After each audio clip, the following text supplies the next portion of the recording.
Thank you, Mr. Speaker. I rise before you here this evening, a stormy evening in Washington, D.C., in our nation's capital, to make an address on behalf of my constituents in my district in Michigan's 11th district, representing and covering the bulk of Oakland County. And I make such an address this evening to reflect on the trajectory of our democracy, to reflect on events that have occurred since I booked this special hour address back in July, and also to make some pronouncements around reforms, revisions, and efforts to come together for the health of our union.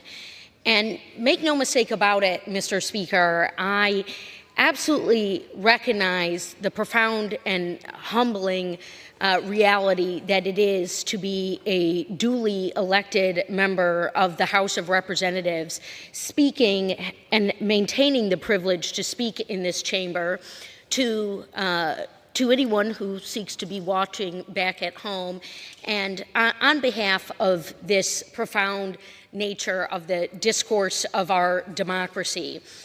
I booked this special hour because so much happens in the days of Congress, the session days of committee markups, of meetings with stakeholders and constituents, conversations with colleagues who hail from every zip code around this great nation.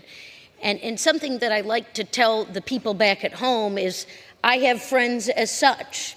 You know, a woman from Oakland County, Michigan, a champion for advanced manufacturing, somehow now hails friends from Alaska to Tennessee to Maine to the coasts of California and inland into Nevada and the like. And the experiment of America and this experiment of American democracy really truly manifests in this very chamber. And of course we recognize that all too often it is not celebrated, it is not covered in the media outlets, from the national news to the print journalism to the ongoing nature of social media, when and how we come together on behalf of this nation. But something that we just witnessed is a failure to vote on passing our budget, and the clock is clearly ticking.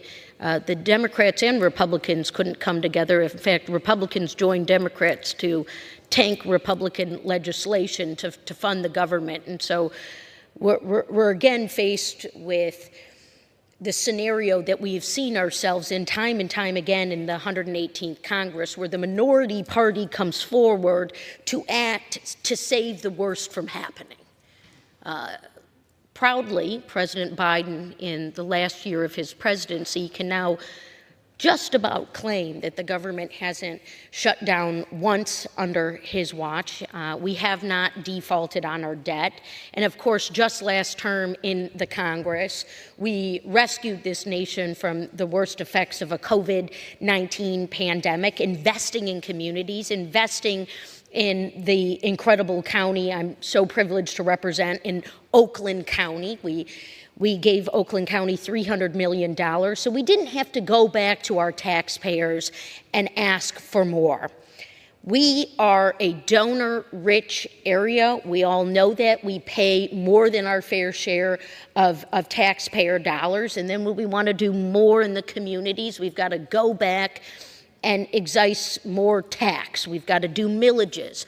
Well, what Oakland County, under the great leadership of Dave Coulter, someone who I'm so proud to call a dear friend and a collaborator, and someone I work with very closely on behalf of the constituents of the 11th District, because we believe in the table setting of government.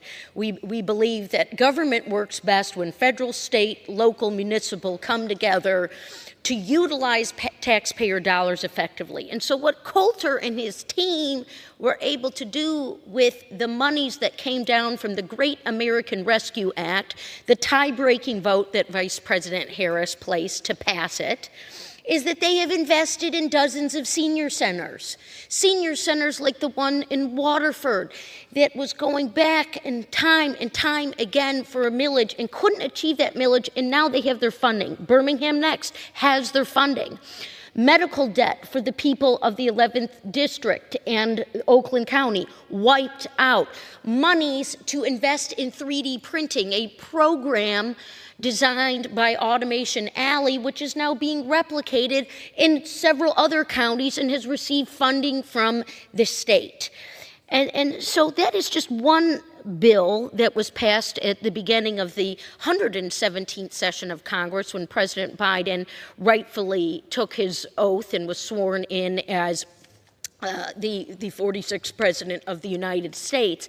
But we didn't stop there. And we did become bipartisan when we passed an infrastructure bill. Who knew that infrastructure would become so partisan?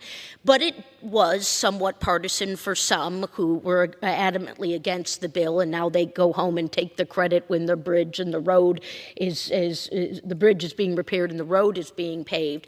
But it's absolutely enormous that for once, instead of just authorizing, we appropriated money to say we're going to do the maintenance and repair, and we're going to put the contractors to work. We're going to make sure we've got prevailing wage and good wages and a seat at the table for our unions. I talk to my building trades. They tell me they're all very busy, that they couldn't be busier. Well, of course, then matched with this incredible infrastructure bill, which has done a lot for our water systems and our lead pipes and public transportation as well. Of course, Oakland County passed a major transportation millage as well. Here in the Motor City, we have now busing that works really well. It goes east to west. It was quite the triumph of last term.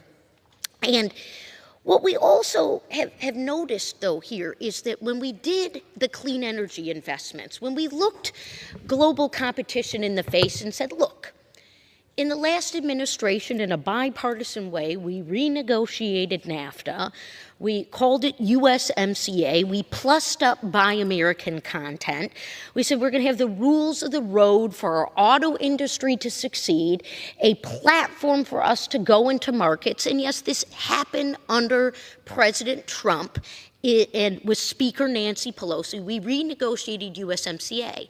And then in the next term, we said we're going to make investments in clean energy, not subsidies, not ownership structures, but large capital-intensive investments in industries of scale. So what, my friends? So that we're not overly reliant on the adversaries on the global stage, the Chinese Communist Party for one. You know, gosh knows what's going to totally happen over there. But we want to have domestic technologies and innovations. We want to have an ownership structure so that we're not forced to go and buy from overseas markets. We have learned this lesson over and over and over again. We've learned this lesson with semiconductors, the microchips that go into anything from your general electronics devices, your cell phone, your computers, your music players, if you're still listening to those, to, of course, the automobile. And the pandemic hit, and all of a sudden we couldn't get the shipments in, and we were making all these beautiful cars, and we really do salute our auto workers for their great efforts during a very trying time, certainly protecting and maintaining their safety, but staying dedicated to the production and the production efforts of their enterprise, as well as our innovation ecosystem. So you see, Michigan did something enormous. We responded to the industrial call to action during the COVID-19 pandemic. It was, of course, our manufacturers, large and small, that were addressing the supply chain disruptions, from the personal protective equipment to the ventilators that we were running low of and all that. And then they continued to innovate. And here we stand at the precipice of this incredible new mobility moment that is being led by the auto industry. I think some want to say, oh my gosh, this is the government dictating the terms. And of course, you know, I just received an incredible briefing today from the MIT Sloan School of Business. They work across the aisle. They have this unbelievable data set that shows, what we need to do to stave off the 5-degree warming of the planet. And it's a whole host of things. But of course, to my capitalist-focused friends and my capitalist-focused countrymen and women, those are all profit-making endeavors. We are here, my friends, to talk about the future, and we should be celebrating it and not cowering and clinging to the past, and absolutely saluting and recognizing the freedom of our fellow countrymen and women who are going to buy the automobile they want to buy. But of course, we have 1 million new electric vehicles that were sold in the United States of America, 75,000 from GM, 75,000 roughly from Ford, and they're being honest and transparent about what they want to do. Every week I go and I visit a manufacturer and I meet them where they're at, and I sit in their conference rooms and I walk their floors. I'm in my 6th year of doing this, and really tremendous things are happening all across Southeast Michigan with our automotive supply chain. They've been very dedicated to some of the transition that their customers, the OEMs, the original equipment manufacturers, are professing to make, that they want to be zero emissions, maybe in total. But we want to win the future, and we want to be innovators and technology leaders. And of course, with chips and the microchips running short during the global pandemic, of which I mentioned that Michigan really responded to in a tremendous way, we also, frankly, Mr. Speaker, learned a big lesson, which is that the United States, Gordon Moore and some brainiacs out west innovated the chip. They innovated the microchip. And we were at one time producing 40% of these chips in the United States of America. And it was our technology, it was our innovation.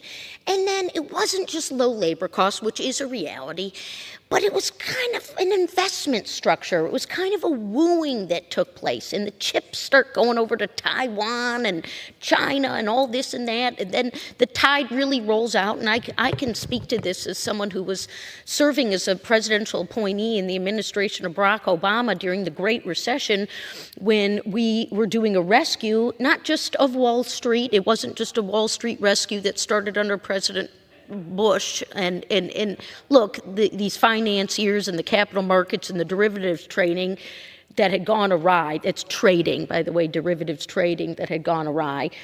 It was the foreclosure crisis that was tied to that. It was the Main Street effort of saying that we are not going to liquidate or see the liquidation of General Motors and Chrysler, and we use the troubled asset relief funds to invest in the companies and not to own them or control their day-to-day management. And of course, we're sitting in these ornate government rooms, and we were rightfully saying we've got 2 other big problems. One is on semiconductors. We're not making enough chips. We're too overly reliant on foreign markets. Well, that comes to roost in the COVID-19 pandemic.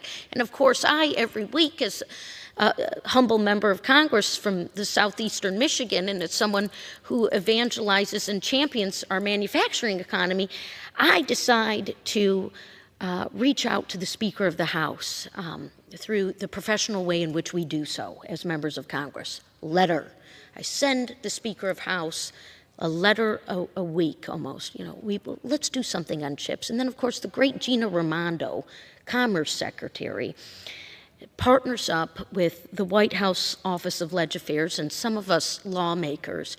And and oh my gosh, the Senate was involved, and I love to tell the Homeric story about passing bills. But the short of the long is we passed a CHIPS bill, chips and science. And it was a really ringing moment here in this body because, again, it was bipartisan. And of course, I'm sitting on the Science Committee as a chair of the Subcommittee on Research and Technology, authorizing the doubling of scientific research for the National Science Foundation, all passed unanimous, all passed bipartisan. We pass chips and science, and we say with that, a tranche of money, which I understand that my friends and colleagues on the other side of the aisle who are more keen to austerity measures and maybe didn't take the vote accordingly. Well, look, $52 billion we said we'd commit in the marketplace. And of course, we're poking and prodding at the Commerce Department, and they're working through some of the legal matters to get more of the money out. And we don't want it to be too cumbersome. But $52 billion signed into law, committed. It was an August day in 2022, hot as all get out. And my friends, it's absolutely incredible, because within one business quarter, $200 billion of private sector capital commitments were made here in the United States of America. That is a 21st century industrial policy approach. And so we're looking at this also because there was a number two. We had two problems: chips, which we've sought to solve, and Raimondo will tell us, Secretary Raimondo will tell us, that we have a plan to be the only country by 2030 who will design, produce, and ship these chips, that we will be the ones to do it. And I'm very excited to see where these investments are going. But we had a second problem that we had recognized a decade and a half ago, and that was around critical minerals. That we, again, are overly reliant on foreign markets, and particularly the Chinese Communist Party, on critical minerals. And the challenge here is that 98% of these minerals that go into your cell phone, that go into our manufactured goods, that are so absolutely tied, critical minerals, critical materials, so tied to our manufacturing enterprise, and a weakness, a supply chain weakness of the United States of America.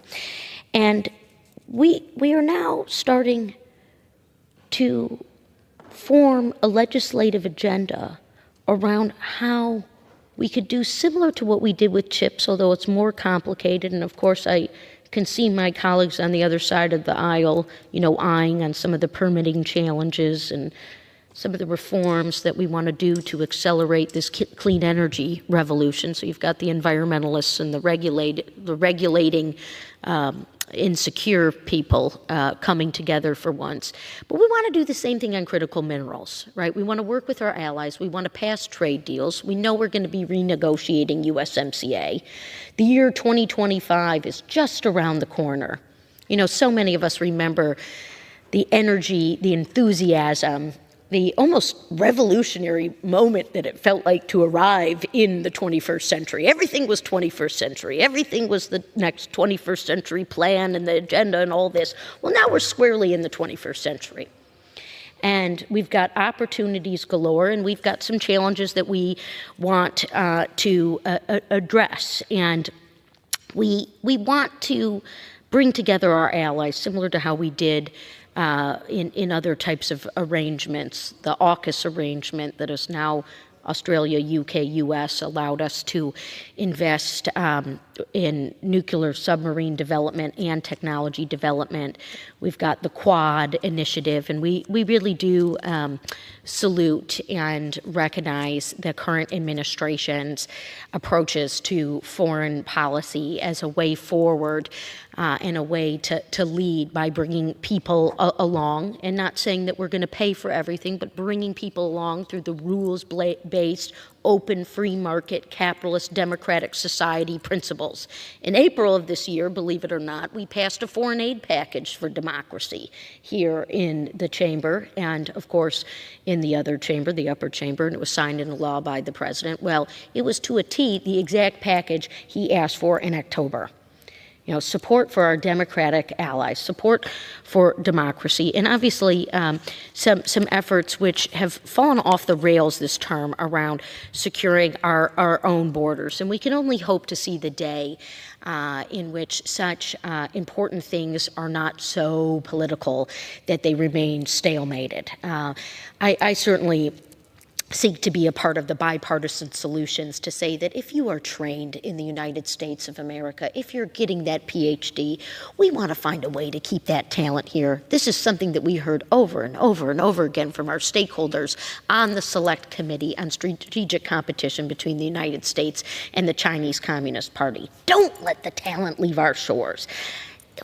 that's a way in which we innovate. And at the same time, too, let's truly invest in border security. I come from a northern border state, and we take really seriously our relationship with Canada and the security of both of our borders and trade, and certainly looking at the rail and the bridges, and we're working on building a new bridge. Well, it's almost built in southeast Michigan, a large export destination. It's economics, it's livelihoods, and it's also people's lives. It's what draws people together in many respects, the ability to connect. And that was something that was somewhat taken from us during the pandemic period. And we're not forgetting of it. And we certainly want to continue to support people to be the best and the most achieving that they can be. And that is all around us in Southeast Michigan. People innovating in their garages and creating new businesses and being entrepreneurial. We always want to support people to succeed in small businesses and listen to them. I always say, listen, if I can be of help, that's great. And if not, I'm happy to step and get out of the way. But of course, some other matters of bipartisan congressional coming together at this moment are worth reflecting on, and a new subject, and that is with regard to a role that I have had in this Congress since the year 2022 as the co-chair of the Task Force on American Hostages and Americans Wrongfully Detained Abroad. This is a task force that is bipartisan. It is co-chaired by my colleague from Arkansas, French Hill. It brings together members from all over the Congress to shine a light on these wrongful detentions, on these American hostage scenarios. And we have certainly had a term around hostages here in the chamber, and some really great work that has been done in addressing the hostage crisis, the hostage crises, and the ways in which we can operate most effectively as a legislative body. Now, I fell into this role on the request of a former congressman from Florida who now runs the American Jewish Committee. He's the president of the American Jewish Committee, former Congressman Ted Deutsch, a dear friend of mine. And he was the co-chair. And upon his retirement, he asked me to fill in his shoes. And in part is because I was showing up at all the task force meetings on behalf of Paul Whelan. Paul Whelan, resident of Novi, Michigan, employee of Borg Warner, a very large billion-dollar-plus American automotive supplier in which he was in charge of global security. And of course, it's quite memorable because just as I was preparing to be sworn in for my first term in the Congress, representing Michigan's 11th district, right as the year 2019 was being rung in, we had gotten word that on December 28th, 2018, that Paul was taken captive by the KSB and the Russian Federation. They ultimately charged him on false grounds of total sham of espionage, and it was 5 years, 7 months, and 5 days that Paul was unlawfully and illegally and unjustly imprisoned. Now, in this term of the 116th Congress, I had the privilege and the rightful duty, in coordination with Paul's incredible family, of writing a resolution, H.R. 552, calling on the Russian Federation to free Paul Whelan. Worked with my colleagues across the Michigan delegation. Mr. Tim Wahlberg was at the time representing Manchester, Michigan, and that is where Paul's family lives, and was in regular communication with them. And we were staring down the face of Putin, because it was Putin's game to take Paul Whelan, a former Marine, a hometown son of Michigan, and attempt to disappear his life, an attempt to play games of politics and embarrassment to the United States, and of course with the ultimate goal of getting a swap. Now, H.R. 552, the resolution calling on the Russian Federation to free Paul Whelan, produce the evidence or free Paul Whelan. They had no evidence. There was nothing he had done wrong. He was a citizen on his own time, an American citizen on his own time visiting Russia. That resolution was voted on unanimously. Everyone who voted that day, they voted yes. They voted to support the resolution, and the same thing happened in the Senate. And we had 3 terms, and we voted on the same resolution each time. And on August 1st, it was a Thursday, into actually almost the following day, it was nearing midnight by the time the plane landed. Paul Whelan returned home to American soil. The ultimate and largest hostage-freeing effort since really the Cold War took place. Paul Whelan, Anna, Evan Gershkovich, involving some of our other European counterparts. And of course, I was watching as the plane, the bright light in the sky, descending from the heavens, it felt like, landing at Andrews Air Force Base, greeted by President Biden, greeted by Vice President Harris, among the political events that were going on as well. But of course, the governing, as President Biden always reminds us, still goes on, and there's still so much work to do. Paul Whelan, the door opens, he appears, and he steps off the plane. He walks down the stairs. And the president placed the very American flag pin that he was wearing on Paul, and we know that Paul cherishes that and wears that pin often. And it was so momentous. It was so surreal. We had so many starts and stops and missed opportunities and trials and tribulations and lack of familiarity of what it was like to see an American. He was the first one out of the crew that was taken, be put into a prison, not wanting to at all prevent what needed to happen from happening. And that was such a cause for celebration in Michigan. Billboards, "Welcome Home Paul," with a yellow ribbon adorned on the billboard that people could see as they drove along our highways. And there's so much to share about this journey and the legislative body of work that surrounds hostage affairs and negotiations and the return of wrongfully detained Americans. 5.5 years. Paul lost his job. He lost his place of residence. His dog passed away. We've mentioned Flora on this House floor before. And now it's an effort to rebuild. And so many of us with this task force, and as we know, we're passing an NDAA soon, and as we know, we got the Robert Levinson bill passed in 2020, and a really phenomenal package of legislation that has passed, but more to do. And we remain dedicated to that effort. But of course, later that month, that very same month of August, just last month, another tragedy struck our hostage community. 6 hostages who were taken from Israel on October 7th, 2023, were murdered. Murdered by Hamas terrorists in a tunnel. Takes your breath away. Puts sand in your mouth. What's there to say beyond the overwhelming expression of condolences to the family and to the people, the families, and the people impacted by this? We don't even have the exact date. We have a sense of the exact date. The bodies were recovered on the 31st of August.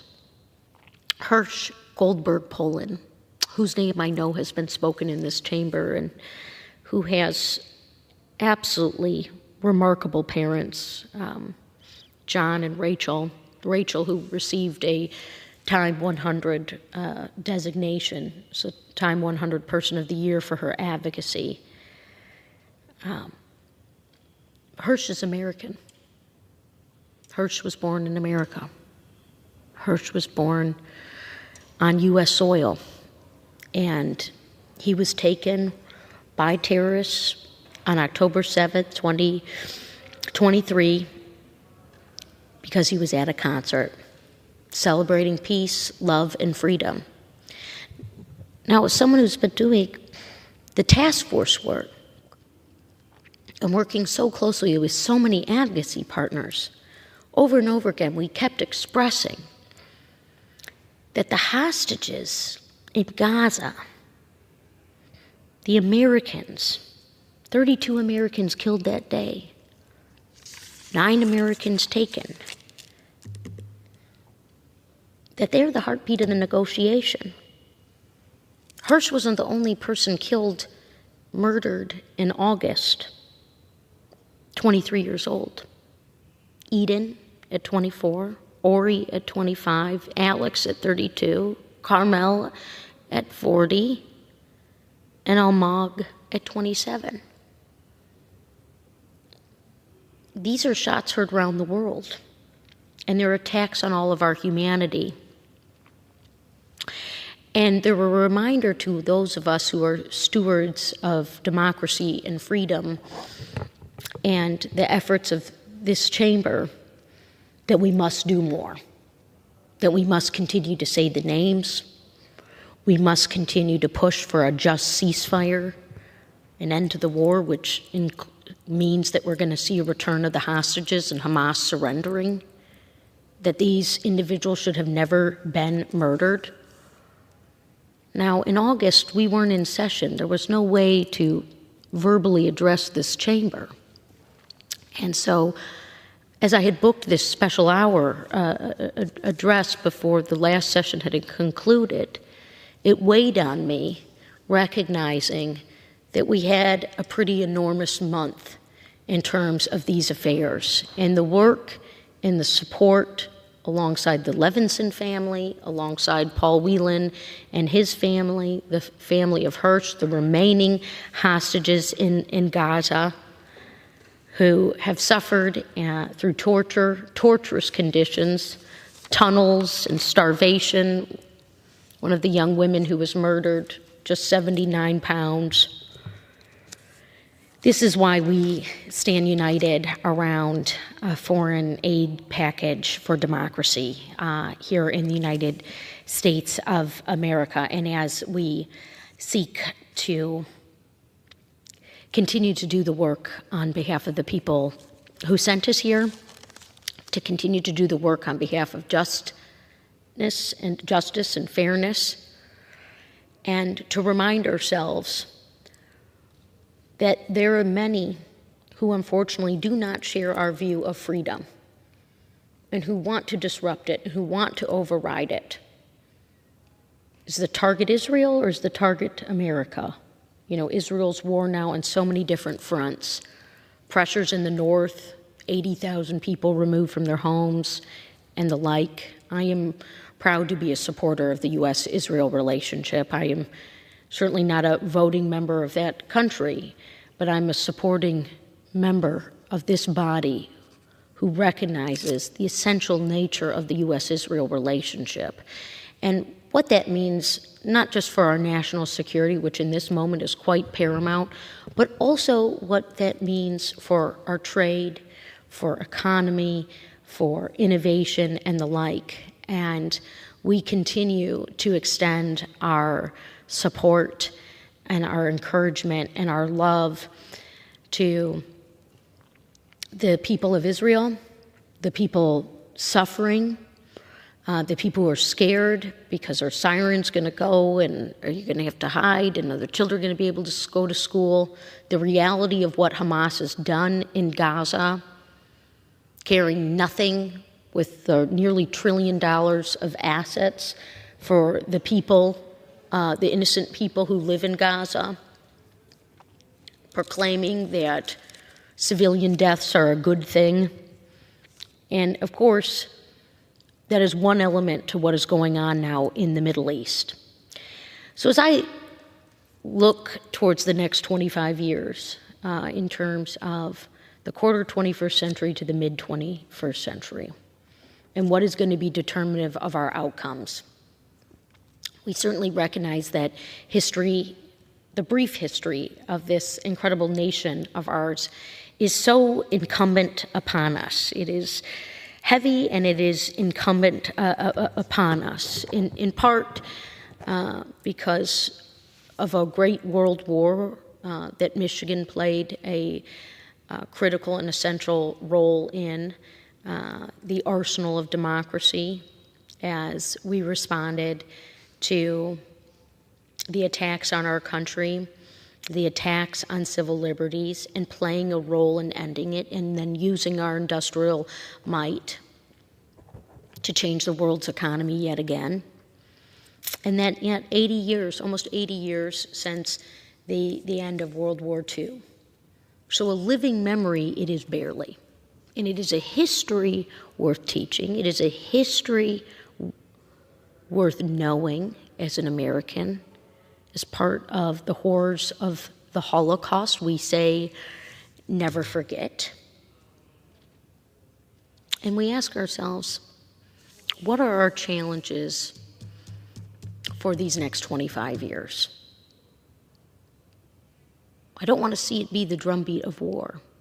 My responsibility here is not to shepherd America into war, but certainly it is recognizing that autocracy and democracy are competing, and there is an undergird of jihad taking place, and jihad that seeks to disrupt and to dismantle, to bring us back to an ancient time that we don't want to see arrive again, that terrorizes people.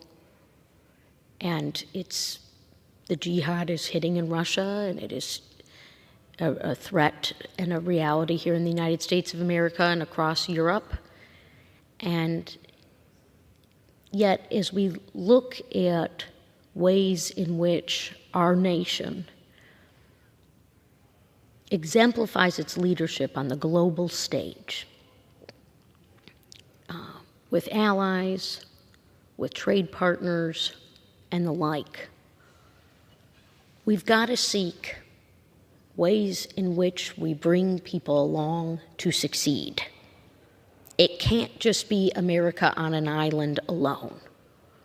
We've got to advance and continue to push forward a foreign policy agenda that allows for and provides the conduit for our success, not just as a nation, but as the harbinger of freedom.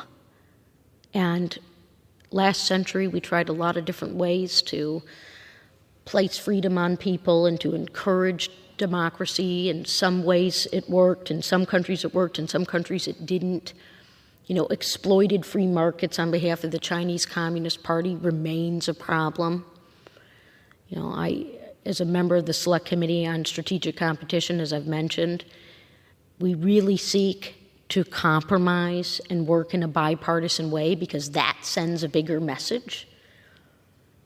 And some of this also comes back now to another important topic, which is the reform of our democracy. Not in full, but as lawmakers, any time we're passing a law, we're making a contribution to our democracy. I, as a member of Congress from Michigan, introduces a bill, Mr. Speaker. Well, it's not just for my constituents, it's the nation's laws. We here this evening, couldn't pass a federal budget. We are passing the nation's budget.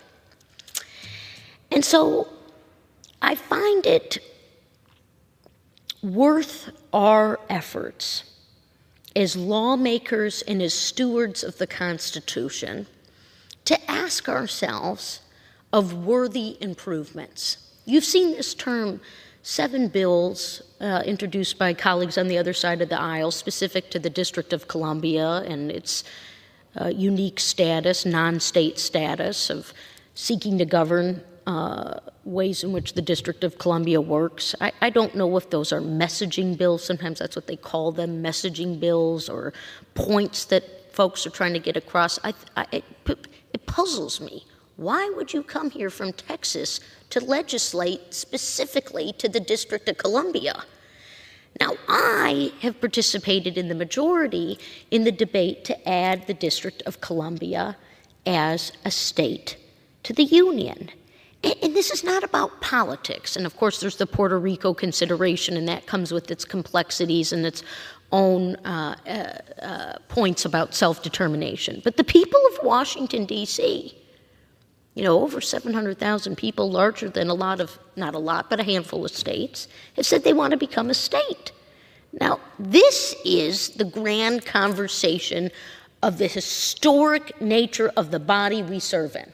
It's every debate that was had in the first 100 years of this chamber. How did states get added? Well, of course, it was controversial based on the horrors of slavery and something that this country had to shed itself of through civil war. And I'm not saying that's what is weighing down on District of Columbia, but we added states to this union. It was a constitution with 13 colonies. It was a constitution that was written over, periods of time. And we have these constitutional scholars, and we've got these points of history. And allow me to just share as an aside that it is really quite humbling to talk about the Constitution on the floor of this House. Debates that we can go back to that were written up, and points that were made, and doctrines that were written surrounding it, and of course, starting with the Declaration of Independence, and that's an origin story. Our Declaration of Independence is an origin story. So it's just like meeting someone for the first time. Where were you born? Who were your parents? What is your origin stories? Origin stories become not things of myth, but really cause for celebration. And we should be proud of America's origin story. I certainly am. I revel in celebrating July 4th safely and freely here in the United States of America every year, and I'm grateful for it. And it is not to be blasphemous to our Constitution. It is not to be disregarding of its strong governance and the ways in which our laws and our systems have moved us forward over and over again, much to the envy of many. A strong economy, strongest economy in the world. Great innovation, great communities, great schools, good elections. But we've got to look this time in the face. In July of 2020, I didn't speak these words, but I wrote these words and I submitted them to the chamber. And I think that they are worth sharing in part, because we are in an election year, and I'm not politicking and I'm not abusing this lectern or my time or my space here. These elections seem to drive us further from each other than they do driving us together. It's like we can't see each other. I am from a politically popular state, Michigan. People are campaigning and competing for Michigan. So I see it all. I see what's going on with these national campaigns. And in July of 2020, July 9th of 2020, I submitted words to the congressional record. Madam Speaker, I rise today with respect to our democracy. We boast a steady history, no matter the circumstance, of maintaining a peaceful and efficient process upon the conclusion of our presidential elections. Whether a president continues in office for another term, experiences defeat, or concludes holding office due to the constitutional term limit, our democracy has flourished to the benefit of the American people for centuries. For centuries. Now, I am going to guess that we're going to have a passionate, heated November 5th. and a result is going to happen. And I'm going to make this extension similar to how I did in written form 4 years ago of committing to that peaceful process. And this is not to shame or to scold or to admonish. We are in a new time. We're not struggling with the pandemic. We're not struggling with people not being able to work and dealing with some other matters that kept them pent up. But we're here to flourish as the 21st century hits its quarter mark. And when I think about what happened, and I was here as the 2020 election happened, and then debates pursued and fights and claims of malfeasance, which were really never proven. But I stand here because from 2000 to 2020, we had a lot of frustrations with our federal elections. 2000 was one. It was major. Mr. Speaker, can you just tell me how much time I have left? The gentlelady from Michigan has 15 minutes remaining. 15 minutes, a good 45 minutes of going strong here, and not a sip of water. Well, thank you, Mr. Speaker, but I will use my 15 minutes. And I'm going to say this because we had the 2000 election, which was really determined by the Supreme Court. And instead of, as people who are in the political process and people who surround the lawmaking of this nation, instead of saying, gosh, what are the American people telling us over and over again? We're closer together than we are further apart. You know, we got a 4-seat effort to have a new majority in the Congress. We have a 50-50 Senate. We have an electoral college, which was somewhat designed to placate now illegal and abhorrent, recognized as abhorrent matters in the United States of America. But we have an electoral college that has determined a handful of these elections, particularly in this century. We want to say your vote matters. Well, the popular vote is recognized, but it is not determinative. And we really haven't reformed or adjusted a thing. We've just continued on. We haven't made amendments. We haven't added states to the unions. We've just said this is the way it's going to be. And so we are experiencing a somewhat frustrating and tragic uptick in the disappointment of our fellow countrymen and women. They don't trust the system.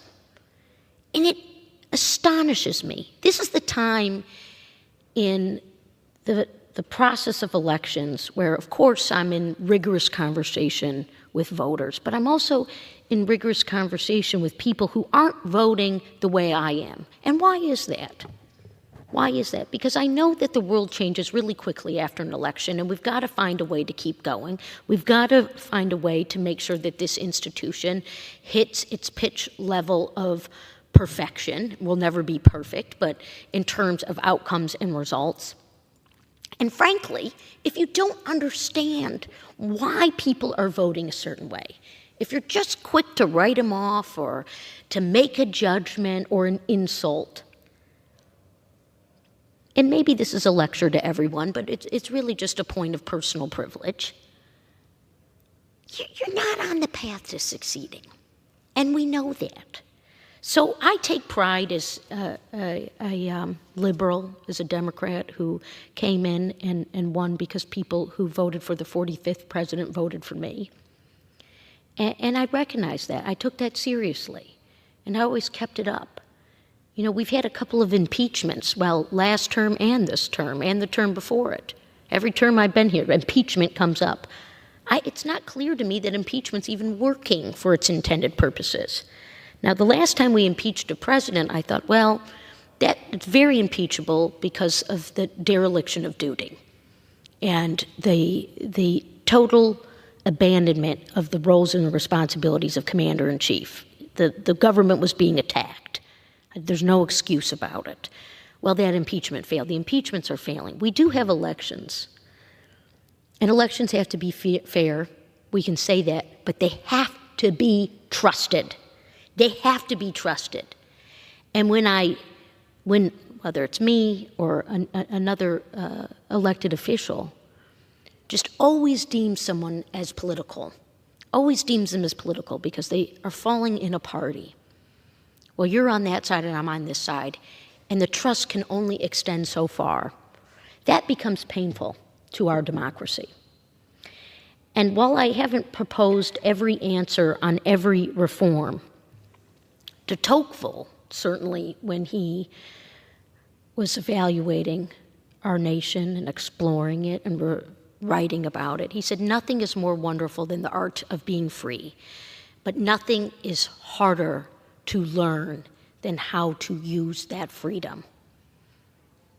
The freedom of our fellow citizens, our fellow residents, and the freedom as lawmakers who've been bestowed a trust on behalf of the citizens of our district, the voting residents of our districts, to continue to help to form a more perfect union. We must reclaim trust.